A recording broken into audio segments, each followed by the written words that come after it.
yang dilakukan di KPU dari sekira sore tadi menjelang malam sampai dengan berakhirnya acara ini, di mana PSI akhirnya mendapatkan nomor urut. Bisa diterangkan sedikit Bu dari awal posisi verifikasi sampai dengan lolosnya seperti apa Bu saja? Iya, proses verifikasi seperti kita ketahui bahwa karena kita belum lolos di parlemen tahun 2019, maka kami harus menjalani proses baik verifikasi administrasi dan faktual. Tetapi semuanya ada hikmahnya. Sekarang kami yakin betul bahwa PSI ini sangat kuat.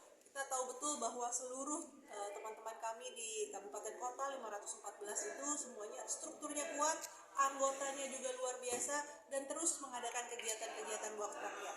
Jadi jalan Tuhan begitu ya, mengharuskan kami melakukan verifikasi faktual, tetapi akhirnya kami jadi semakin sadar betul, kita mengukur betul, melihat sendiri gitu ya kekuatan teman-teman kami di daerah seperti apa. Bu, terkait tadi pengambilan nomor urut, PSI mendapatkan nomor urut 15. Kira-kira dalam tahun politik ini kesiapan PSI terutama setelah mendapatkan nomor urut ya, maksudnya kan nanti kan ke depannya bakal seperti kata Ibu tadi sudah verifikasi faktual, sudah turun ke bawah. Nah, untuk persiapan konstelasi politiknya seperti apa Bu? Oke, syukur alhamdulillah kita mendapat nomor 15. Tadi kita udah bikin tagline bahwa 15 adalah PSI 15 atau is the best gitu ya. Jadi PSI is the best. Untuk kedepannya pasti kita mau menjaring sebanyak-banyaknya caleg. Caleg yang seperti apa adalah caleg yang DNA-nya sama seperti PSI, yaitu menjunjung tinggi anti intoleransi dan anti korupsi.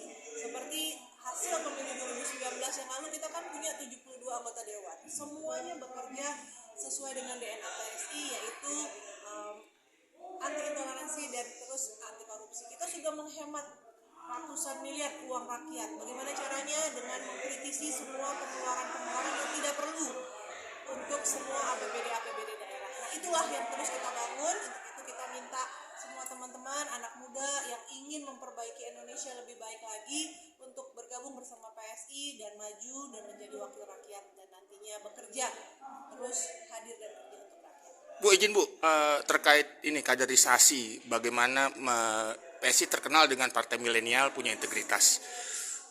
Proses penjaringan kaderisasi ini pastinya nanti akan berujung, karena kan sebagai kendaraan politik, partai politik pasti memiliki kader yang akan mendudukan calon-calonnya, calon terbaik tentunya dalam beberapa titik potensial yang notabene memiliki kebijakan politik atau sebagai penentu politik. Nah, kriteria seperti apa yang PSI terapkan terutama dalam hal menetapkan calon-calon tersebut? Siap. Yang pertama pasti kita satu-satunya partai barangkali ya yang sudah mendeklarasikan kita partai yang tidak menerima mantan caleg koruptor. Walaupun aturan sudah membolehkan 5 tahun begitu ya, aturannya harus off, tetapi kalau PSI sama sekali tidak boleh. Artinya sejak awal kita mencari orang-orang yang betul pure, yang betul-betul memiliki DNA tadi ya untuk jauh-jauh dari korupsi dan ingin bekerja secara bersih. Nomor 1 di situ. Nomor 2, kita dalam menjalankan penjaringan selalu dengan adanya proses wawancara. Wawancara juga bukan hanya dengan kami gitu ya, tetapi dengan para penilai-penilai dari luar gitu ya, para ahli-ahli, sehingga kami melibatkan sebanyak-banyaknya orang. Proses penjaringan itu menjadi netral gitu, bukan dari pengurus tetapi hasil dari penjurian para juri-juri juri-juri di luar PSI gitu ya. Ke depan apa Bu yang menjadi sebuah harapan PSI? Karena kan sebagai kendaraan politik pasti ada momentum dan juga ada harapan, terutama tahun 2024 sebagai tahun politik ada yang ingin dicapai. Harapan apa yang ingin dicapai terutama dalam hal pemenangan pemilunya? Ya, yang pasti sejak verifikasi lewat kemarin gitu ya, kita sudah tahu bahwa kita betul-betul siap, struktur kita di daerah sudah bekerja dengan luar biasa, sehingga kami yakin betul bukan hanya lolos threshold lagi, tetapi kita ingin masuk di papan tengah begitu ya, sehingga sebanyak-banyaknya orang baik bisa duduk di kursi-kursi parlemen di berbagai daerah di Indonesia. Penjaringannya kira-kira kapan Bu kalau misalnya? Sudah mulai. Iya.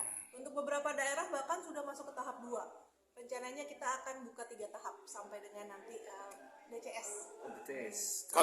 Kalau untuk ininya Bu, untuk apa?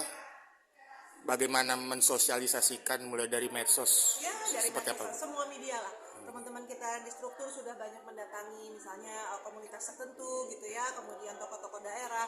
Jadi kita menggalang berbagai macam cara sosialisasi tentang PSI. Oke, terima kasih banyak Bu Sekian atas sukses selalu.